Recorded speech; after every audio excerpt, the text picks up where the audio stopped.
जय हिंद all my dear students, आपका स्वागत है। और मैं आशा करता हूं कि आप कुछ नया सीख रहे होंगे और इसी के साथ आप इस प्लेटफॉर्म को ज़्यादा से ज़्यादा शेयर कर रहे होंगे। मुझे बहुत ज़्यादा खुशी हो रही है कि बच्चे मुझसे जुड़ रहे हैं, मेरे सब्सक्राइबर बढ़ रहे हैं। ये मेरे नहीं, ये आप सबका प्यार है और कहीं ना कहीं मैं इस चीज़ की बहुत ज़्यादा वैल्यू करता हूँ। जो भी बच्चे मुझसे जुड़े हैं, जो भी इस वीडियो को देख रहे हैं और कुछ सीख रहे हैं, उनके लिए मैं हमेशा तत्पर हूँ सिखाने के लिए। और कोई भी उनको डाउट हो तो बेसिकली क्या कर सकता है, मुझे इस नंबर पे व्हाट्सअप करें और कोई भी डिफेंस की जानकारी वो लेना चाहते हैं तो बिल्कुल ले सकते हैं। चाहे एनडीए हो, चाहे सीडीएस हो, चाहे सीएपीएफ हो, कोई भी डिफेंस एग्जाम की आप तैयारी कर रहे हो, चाहे आई नीट हो, चाहे एफकेट हो, चाहे आपका आईसीजी हो, ठीक है। तो किसी की भी आप तैयारी कर रहे हो तो I am damn sure you will be eligible और आप एग्जाम को क्रैक करेंगे। ये हमारा जो इनिशिएटिव चल रहा है आप उसको भी देखिए, प्लेलिस्ट हर चीज की बनी हुई है, चाहे वो ज्योग्राफी हो, हिस्ट्री हो या बायोलॉजी हो। करंट अफेयर के वीडियोस आपको मिल रहे हैं, आप देखिए और ज्यादा से ज्यादा प्यार दीजिए, ज्यादा से ज्यादा फैमिली में शेयर करिए, हमारे फॉलोवर्स को बढ़ाइए कि हमें लगे कि हमारी जो मेहनत है वो आगे पहुंच रही है। ठीक है, चलो तो यहां तक चीजें क्लियर हो गई है। तो आज हम देख रहे हैं new questions and the ideas. Chapter number 7 पढ़ेंगे हम लोग। क्या पढ़ेंगे? Chapter number 7। ठीक है, वेट अ सेकेंड, बहुत ज्यादा गर्मी हो रही है।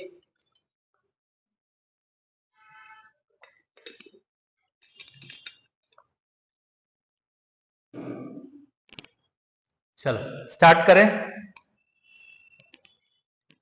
द स्टोरी ऑफ बुद्धा, मतलब अगर हमें बात करनी है बुद्धा, जिनका नाम क्या था? Siddharth, also know as Gautam या Gautama. The founder of Buddhism was born in the 2500 year ago. This was a time rapid change in the life of the people. As you saw in chapter 6, some king as a Mahajanpada growing more powerful, new cities were developed and life were changing, villages, जो कि हम पढ़ेंगे 11 chapter में। Thinkers were trying to understand this changes in the society, they also wanted to try found the truth meaning of the life. तो अब हम लोग बात करेंगे वेदास से आगे बढ़ के कि महाजनपदा में अब एक जनपदा के अंदर सिद्धार्थ का जन्म हुआ था। सिद्धार्थ जो हमारे गौतम बुद्ध है, ठीक है। तो उनका टाइम पीरियड क्या था? आज से 2500 साल पहले। The Buddha belong to the small gana known as Sakya gana. Important, very very important, VIP लगा लो, एनडीए हो चाहे सीडीएस हो, ठीक है। तो प्लीज क्या करोगे, बुद्धा कौन से क्लान से बिलोंग करते थे, मतलब कौन से जनपद से बिलोंग करते थे? तो साका गण से। और ये कौन थे? क्षत्रिय थे, ठीक है। When he is a young man, he left the comfort of his home and searched for the knowledge. ये कहानी हमने पढ़ी है कि उनको क्या हुआ था, ऐसा लगा उनके बचपन से ही उनको क्या फील हुआ था कि मुझे इस समाज को कुछ देना है और समाज को किस तरीके से दिया जा सकता है। और उनकी बहुत सारी स्टोरीज भी, जातकास या टेल्स हम बोल सकते हैं। तो ये चीज हमने देखी है कि गौतम बुद्ध समाज के लिए कहीं ना कहीं इंस्पिरेशन का काम कर रहे थे और बाद में इनको रिलीजियस डेवोटी बनाया गया। He wandered from the several year meeting and holding discussion with the other thinkers. He finally decided to find his own path, realization and meditation for day and the people tree and the बोध गया बिहार। यहां से question same होगा, ठीक है। तो ये line को बिल्कुल मिस नहीं करना है। गौतम बुद्ध को कौन से ट्री के नीचे मोक्ष मिला था? तो पीपल के ट्री। और कहा मिला था? बोध गया बिहार के अंदर, ठीक है। तो बुद्ध कौन से क्लैन से बिलोंग करते थे? तो साक्यगण से, क्षत्रिय थे। और वो उनको जो इनलाइटमेंट है, उनको मोक्ष की प्राप्ति कहां हुई थी? तो मोक्ष की प्राप्ति उनको पीपल के पेड़ के नीचे बोध गया बिहार के अंदर हुई थी, enlightenment. After that he was known as the Buddha and the wise one when he hit the Sarnath near Varanasi the taught for the first time। तो सबसे पहले उनने शिक्षा कहां दी थी? सारनाथ। ये सारनाथ कहां पर है? वाराणसी में। तो क्वेश्चन क्या पूछेगा कि सबसे फर्स्ट टीचिंग बुद्धा को और बुद्धा ने कहाँ दी थी? तो सारनाथ के अंदर दी थी। He spent the rest of his life traveling food, going from the place to place, teaching people pass from the कुशानार। ठीक है, तो इन्हें घूम घूम के जगह जगह पे अपनी टीचिंग, अपने मोक्ष के संसाधन बताने की कोशिश करी है। वो कभी और भी देखेंगे, उन्हें 8 फोल्ड पैथ्स दिए हुए, तो उसके बारे में भी हम जरूर बात करेंगे। तो अभी 6th क्लास की एनसीईआरटी पढ़ रहे हैं, तो उतना पढ़ेंगे तो बेस्ट रहेगा।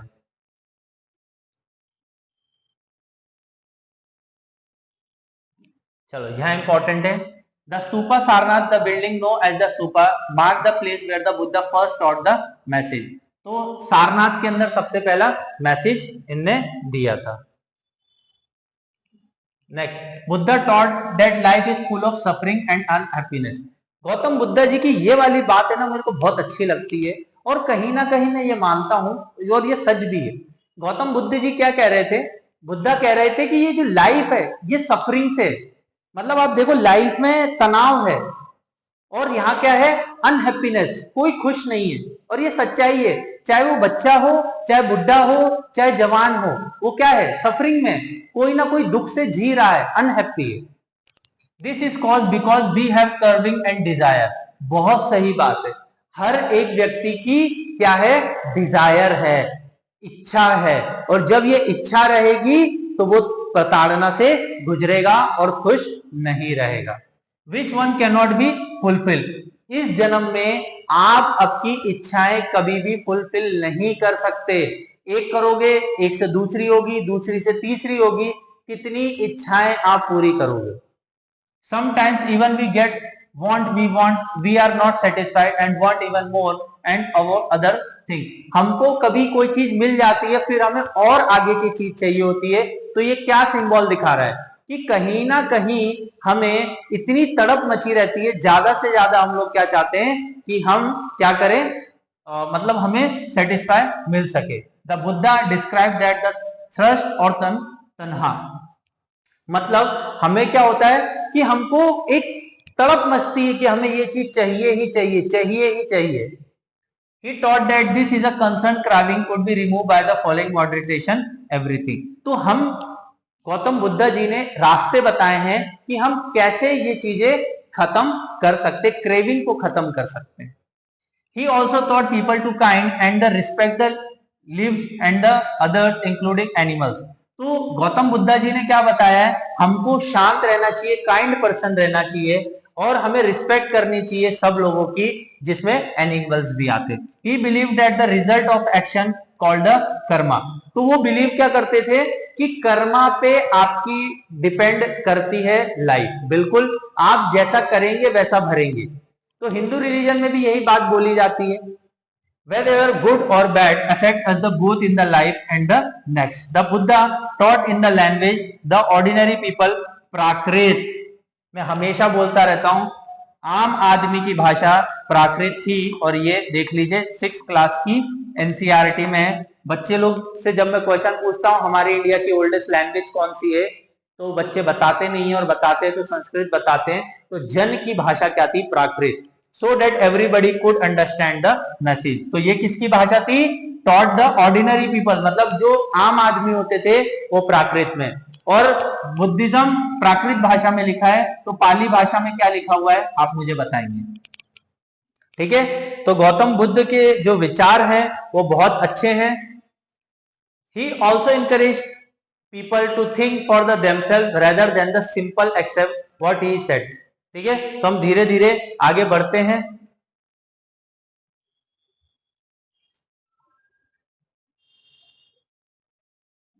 चलो अब हम थोड़ा बुद्धा के बारे में जानते हैं। Story, one there was a woman name is Kisa गोमती, और इनको गोमती पुत्र भी कहा जाता है, whose son has died। She was sued at Ronem through the stress of the city, carrying the child, asking for help bring back to in the life। A kind man took her to Buddha। The Buddha said, "Bring me a handful mustard seed and I will bring you child back your life। Buddha ने क्या कहा कि मुझे आप mustard seed लाके दीजिए, मतलब सरसों के बीज, मैं आपको आपके बच्चा लाके देता हूँ। किसान Gomti was overjoyed and start off at once, but the Buddha gently stopped her and added, the seed must come from the house of the family where nobody has died। तो गौतम बुद्ध ने बहुत अच्छी बात कही कि जो औरत थी अपने बच्चे को वापस लाने के लिए बोल रही थी कि मुझे मेरा बच्चा चाहिए, तो गौतम बुद्ध के पास गए वो, और गौतम बुद्ध ने क्या बोला कि मुझे सरसों के बीज लाके दो, पर उस घर से लाके दो जिसके घर में कोई भी मरा ना हो। ठीक है। किशन घूमती were from door to door, but whenever she went she found out that someone or the other, father, mother, sister, brother, husband, wife, child, uncle, auntie, grandfather, grandfather had died। मतलब इस जीवन में कोई ना कोई तो मृत्यु के पास गया है। तो फिर ये औरत को समझ में आया कि मृत्यु के पास तो एक ना एक दिन सभी को जाना है, और कहीं ना कहीं ये लाइफ का बहुत बड़ा लेसन है। ठीक है।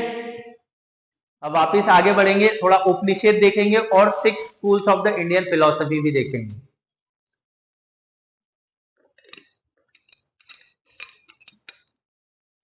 6 क्लास की एनसीईआरटी जो मजाक में लेते हैं उनको एक ही चीज बोलूंगा, आप मजाक में लेते रहिए और मेरे बच्चे क्या करेंगे, सिलेक्शन लेके बताएंगे। चलो, सबसे पहले 6 school of the Indian philosophy. Over century India intellectual exploration of truth has come to be represent by 6 system of philosophy. There are know as Vaisheshika, Nyayika, समाकाया, योगा, पूर्व मीमांसा, वेदांता और उत्तर मीमांसा। ठीक है। 6 तरीके के इंडियन फिलोसफी स्कूल है। कौन कौन से? वैशेषिकाया, न्याय, समकाया, योगा, पूर्व मीमांसा, वेदांता और उत्तर मीमांसा। ये आपको याद रखना है। The 6 school philosophy said to have been found by the सेगास, पोंडा, गौतमा, कपिला, पतंजलि, जामिनी और व्यासाज। पतंजलि ने क्या फाइंड किया था? Yoga. Represently, this philosophy still guides scholarly discourage in the country. German-born British Indologist Friedrich Max Muller has been observed that the 6 system of the philosophy were developed over the many generations by the contribution made by the individual thinkers. However, today we are find an underlying harmony in their understanding of truth. All they are distinguishing from the each other. तो आपको बस इतना याद रखना, 6 तरीके के Indian philosopher थे। वैशेषिका, न्याय, समकाया, योगा, पूर्व मीमांसा, वेदांता, उत्तर मीमांसा। तो किस किसने इसको बनाया था, फाउंड किया था? पोंडा, गौतमा, कपिला, पतंजलि, जैमिनी और व्यासा। ठीक है। तो आपको ये पता होना चाहिए। चलो आगे देखें Upanishad. Around the time that Buddha was preaching and perhaps a little earlier, the thinker also tried to find answer difficult question.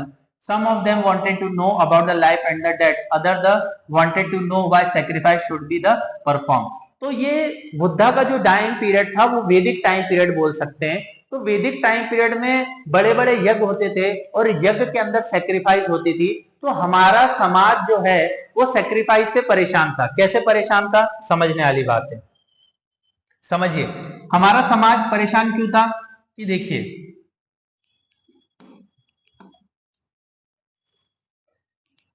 ब्राह्मण, समझने की कोशिश करिएगा, ब्राह्मण, क्षत्रिय, वैश्य और शूद्र। तो ये जो क्लैन है ये रूलिंग क्लैन होती थी। ठीक है। ये क्लैन होती थी कौन सी? ब्राह्मण और क्षत्रिय रूलिंग क्लैन होती थी। और ये क्या करती थी? राजा को भगवान बनाने की कोशिश कौन करता था? ब्राह्मण। और वैश्य और शूद्र क्या होते थे? इनके पास कैटल या फार्मिंग लैंड होते थे। कैटल या हम क्या बोल सकते हैं, फार्मिंग लैंड होते थे। तो जब राजा सेक्रीफाइस करेगा तो किसकी गाय बकरी मरेगी? तो वैश्य और शूद्र की। तो आम नागरिक कौन है? वैश्य और शूद्र। तो सबसे बड़ा प्रॉब्लम कौन फेस करेगा? वैश्य और शूद्र। और वो कभी चाहेगा क्या ये रूलिंग क्लास बरकरार रहे? तो उनने फिर नए नए रिलीजन बनाने की सोचा, और उसी में से एक रिलीजन क्या आया आपका एक रिलीजन आया बुद्धिज्म। बुद्धिज्म से पहले आया था जैनिज्म। तो उसके बारे में भी हम धीरे धीरे बात करेंगे। ठीक है। तो यही समझ में आया, चीजें क्लियर हुई।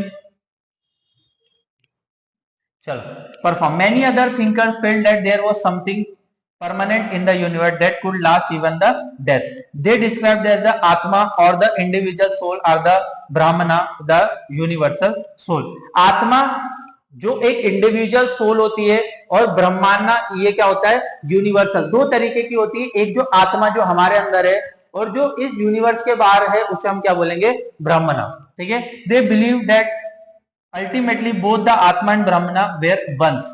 मतलब ये यूनिवर्स और हमारे अंदर की जो आत्मा है वो एक है, और इसे हम कैसे परफॉर्म कर रहे हैं. Many other ideas were recorded. Upanishad there were part of the later Vedic text. Upanishad intellectual means approaching end, धीरे धीरे पढ़ते हैं, and sitting near, and the texts contain conversation between the teacher and the student. Ideas were present through the simple dialogues. तो आपसे अगर question पूछा जाए कि what is mean by the Upanishad, तो उपनिषद क्या होता है कि जो टीचर है वो अपनी टीचिंग्स दे रहा है और उसको बैठ के लिखा जा रहा है, तो उसी को बोला जाता है उपनिषद. ठीक है, तो सिंपल और सरल भाषा में उपनिषद का मतलब ये होता है. चलो अब यहां देखते हैं Chandopadhyay. Here the dialogue based on the story from the most famous Upanishad, Chandopadhyay Upanishad. ये बहुत फेमस है. Shaunaka and Abhipratima were two sagas worship universal soul. Once they set down the beggar come ask from the food. We cannot spare anything for शोनका said. तो ये इतना पढ़ना जरूरी नहीं है, आप बस इतना पढ़ लीजिए. उपनिषद में एक उपनिषद है जिसका नाम क्या है, चंडोपाध्याय उपनिषद. ठीक है, यहां से क्वेश्चन पूछा हुआ है तो आपको ये पता होना चाहिए. चलो अब धीरे धीरे आगे बढ़ते हैं. Sitting near the text content conversation between teacher and the student. Often idea were present through the simple dialogues. Most Upanishadic thinker were men, especially Brahmins and rajas. तो उपनिषद में ज्यादातर जो होंगे मेंस, वो कौन होंगे, या तो ब्राह्मण होंगे या तो राजा. Occasionally there were mention of women thinkers. Occasionally मतलब कुछ कम दिए गए हैं थिंकर्स, जिसमें एक थी गार्गी. तो याद रखना है, एक वुमेन उपनिषदिक लिखी हुई, वो कौन सी थी, Gargi. Who was famous learner and participate debate held in the royal court. Poor people are rarely part in this discussion. मतलब वैश्य और शूद्रा को ज्यादातर उपनिषद के डायलॉग्स में नहीं रखा गया. One famous exception was Satyakama Jabala, whose was named after his mother, the slave woman of Jabali. ठीक है, तो एक नाम जो फेमस मिला हुआ है, कौन सा नाम मिला हुआ है, सत्यकामा जबला. और ये जबला स्लेव कम्युनिटी से बिलोंग करती थी. He had deep desire to learn about the reality, was accepted by the student Brahmin teacher named Gautama and become one of the best knowing thinker of the time. Many of ideas of the Upanishad were later developed by the famous thinker Shankaracharya, adopt who's at the class 7. तो 7th में पढ़ेंगे. शंकराचार्य आपके 6th century में आए. उसके 11th और 12th century के time period में रामानुज आए. रामानुज. ठीक है, तो अब आगे बढ़ते हैं. जो जो इंपॉर्टेंट है वो मैं बताते जा रहा हूं. पाणिनि की ग्रामर, भाई क्वेश्चन पूछा गया है, यहां से रट के पी लेना. Who was time where the scholar were work. One of the most famous Panini, who has prepared a grammar of Sanskrit. तो संस्कृत ग्रामर किसने लिखी है, पाणिनि ने. He arranged the vowels on consonant special order, used a formula like found the algebra, and he used their write down the rules of language short formula around 3000 them. तो आपको ये question पूछा गया है भाई, देखिए सीडीएस में तो आया हुआ है और सीएपीएफ में भी आया हुआ है और आईएएस जैसे एग्जाम में भी आया हुआ है कि जो संस्कृत ग्रामर है वो किसने लिखी है, तो पाणिनि ने लिखी थी. ठीक है, अब आ जाते हैं जैनिज्म. तो जैनिज्म में हम पढ़ते हैं जो लास्ट 3 कार है, जिसका नाम है वर्धमान महावीर. तो फर्स्ट कौन है, ऋषभ देव जी. ठीक है, ऋषभ देव जी. ऐसे तो कुल मिला के 24 कारक है. तो सबसे लास्ट कौन है, Vardhaman Mahavir. Also spread his message around the 2005 year ago. उसी के टाइम पीरियड में ये भी क्षत्रिय थे. और ये कौन से एरिया के प्रिंस थे, लिच्छवी. याद रखना है. और ये कौन से महाजनपद से बिलोंग करते थे, बज्जी संघ से. which are read in chapter 6. At the age of 30 he left home and went to live in forest. From 12 years hard and lonely life he and the attained enlightenment. 12 साल जंगलों में भटकने के बाद इनको क्या मिली, एनलाइटमेंट मिली. तो इतना तो आपको याद रहना चाहिए. कौन कौन सी चीजें, ये 24 तीर्थंकर थे, गुरु थे वर्धमान महावीर, समकालीन थे किसके, बुद्धिज्म के, और ये क्षत्रिय थे, और ये कौन से क्लान से बिलोंग करते थे, लिच्छवी, और ये कौन से जनपद से थे? तो वज्जी संघ से थे। ठीक है, चलो यहां तक तो समझ में आया होगा। Next, he taught a simple doctrine, men and women wish to know truth must learn their homes। मतलब कोई भी आदमी और पुरुष सच को जान सकता है। They must follow very strict rule of the अहिंसा, मतलब ये बिल्कुल भी हिंसा करने में बिलीव नहीं रखते, आज भी आप देख सकते हैं। विच मीन नो हंट और किलिंग लिविंग बीन, मतलब वो किसी भी छोटे से छोटे सूक्ष्म को भी नहीं मारेंगे। All being said, Mahavira long to life, to all things live is dear। Ordinary people could understand the teaching of Mahavira and follower because they use the प्राकृत। ठीक है, तो प्राकृत एक जरिया था जिसके वजह से ये आम आदमी से जुड़ पा रहे थे। बट इनकी जो किताबें लिखी हुई हैं वो पाली भाषा में लिखी है। मैं फिर बोल रहा हूं, there were several forms of Prakrit, different parts of the country, name, region were used। For example, Prakrit spoken in Magध, known as the Magधी। आज भी मगधी भाषा यूपी बिहार साइड में बोली जाती है। Following of Mahavira, known as the Jainis। ठीक है, जो जैन रिलीजन को फॉलो करते हैं या महावीरा को फॉलोवर करते हैं उनको जैनीज बोला जाता है। दो तरीके के लोग होते हैं, एक तो श्वेतांबर और एक होते हैं दिगंबर। तो श्वेतांबर जो सफेद कपड़े पहनते हैं, व्हाइट क्लॉथ, और दिगंबर कौन से होते हैं?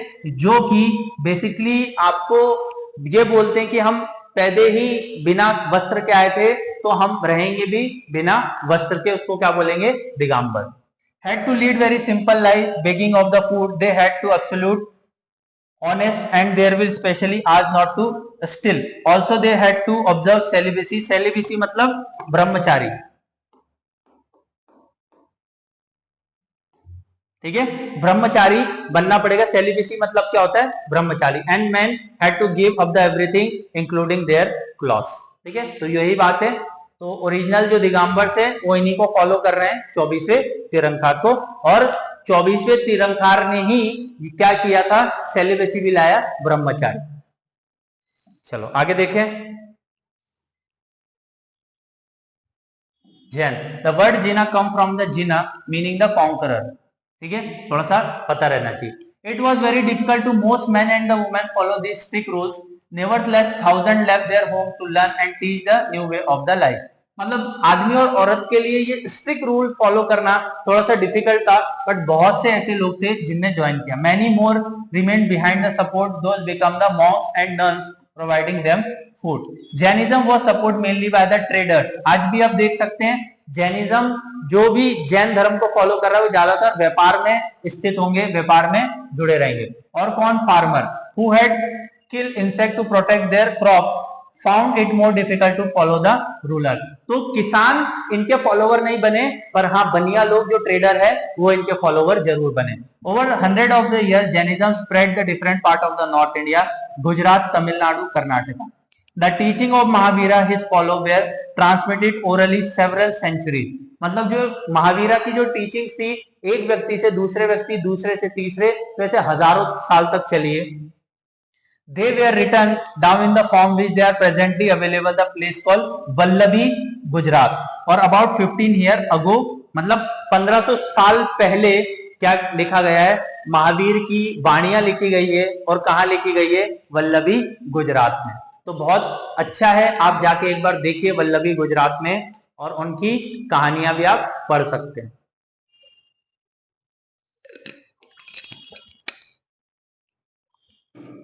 गर्मी त्राही त्राही कर रही है। बस आपकी मतलब बोल सकता हूं मैं, आपका जो शेयर है और ज्यादा से ज्यादा जो आपका प्यार मिल रहा है, बस वही मुझे प्रोत्साहन दे रहा है कि मैं आपको और पढ़ाऊं। बस इसी तरीके से मेरा हौसला बनाए रखिए और मैं जरूर आपके लिए बेस्ट से बेस्ट कंटेंट लेके आऊंगा। और शेयर करिए।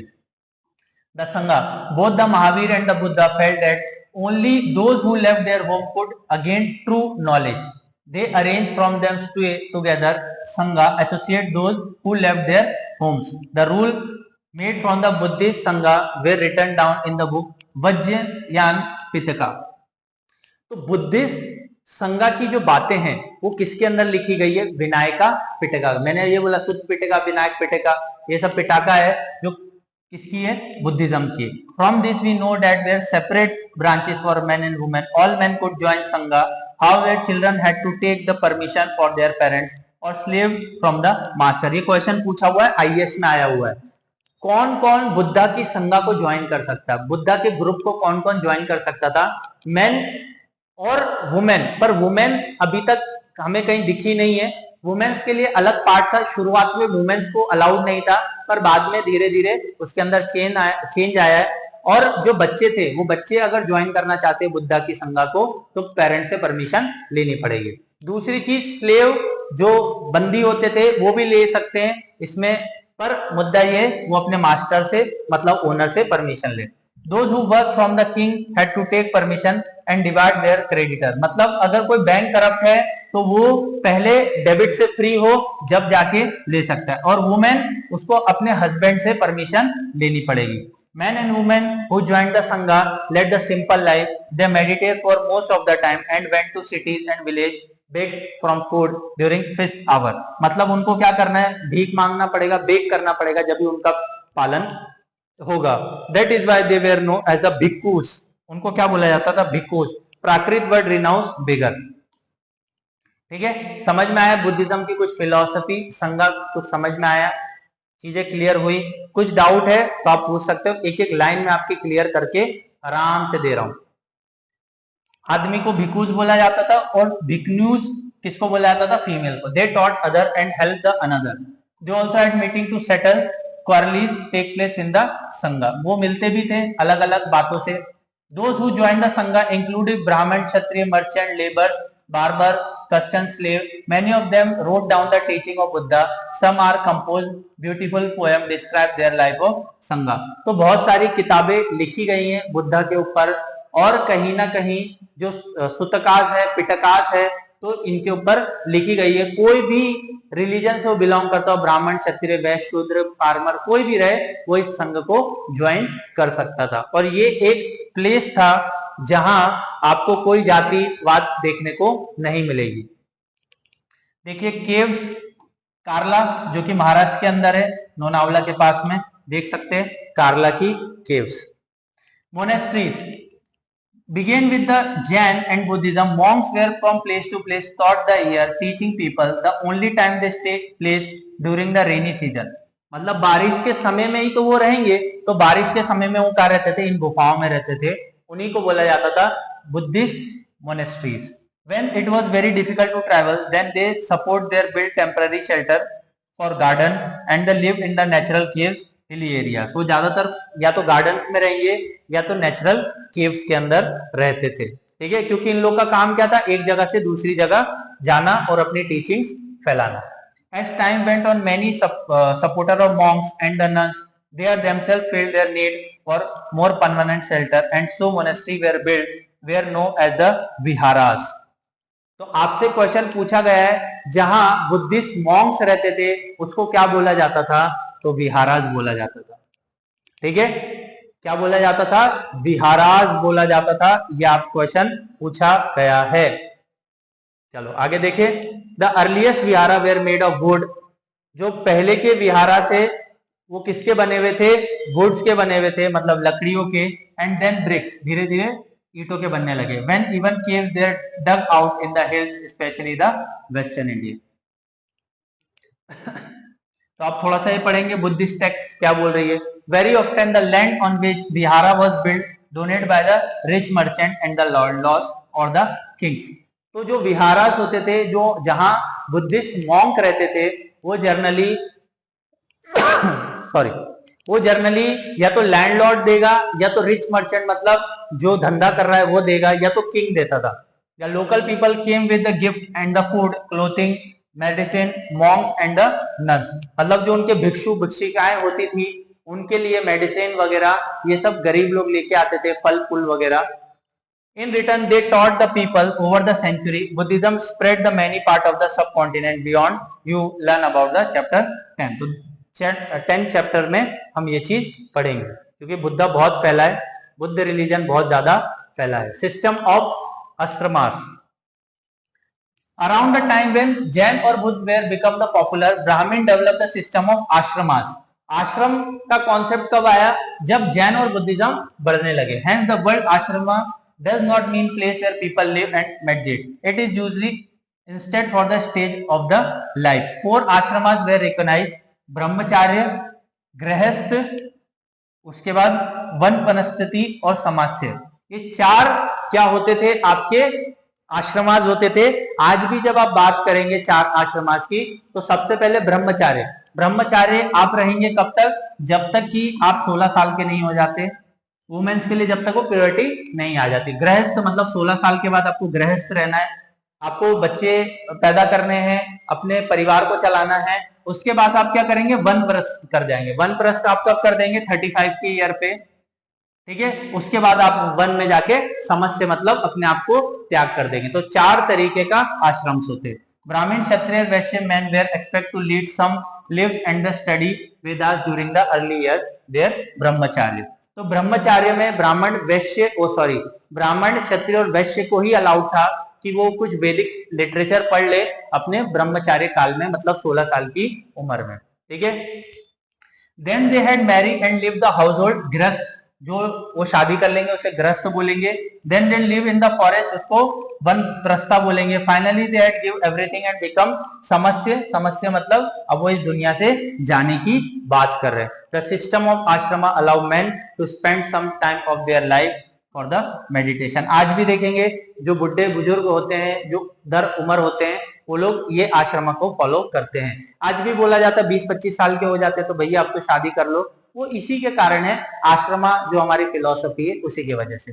Women were not allowed to study the Vedas, they had to ashramas choose by their husband. तो हस्बैंड उसका चूज करेगा कि उसको किस तरीके के आश्रम में जाना है। और देखो साफ साफ लिखा है कि वेदा पढ़ने की अनुमति किसको नहीं थी? महिलाओं को नहीं थी। तो 6 क्लास की एनसीईआरटी में इतना कुछ डाटा देके रखा हुआ है, तो आप ये थोड़ा सा पढ़ेंगे और मैं आशा करता हूं जो हमारा आज का चैप्टर था वो आपको इंपॉर्टेंट लगा होगा।